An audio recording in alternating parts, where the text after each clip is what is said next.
Die doel van bekering is eintlik om te doen wat jy wil, nie wat jy moet nie. Dit gaan nou snaaks klink.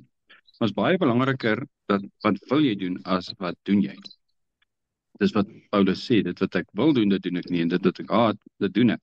Bedoelende my binnekant verander, my hart verander, my wil verander. Dit mag dalk reg lyk na buitekant, maar my wil is eintlik iets anderster.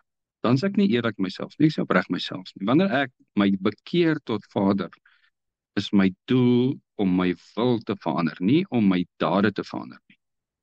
Ek moet my wil verander, en as my wil verander, het gaan my dade verander. So mense kan baie maklik hierdie lees, jy kan dit in die letter lees, en dan gaan jy probeer reg lewe. Maar jou binnekant gaan nie verander. Maar ons doel moet absoluut daarop wees om my binnekant te verander. Eerlikheid beteken, opregtheid beteken, om my wil en my optrede is dieselfde. Kan heilig beteken my optrede is reg, maar my wil is nie. Ek wil nog die verkeerde, maar ek vertoon die regte. Maar bekering beteken om my wil te verander, dat my hart moet reg wees, anders bedrieg ek myself.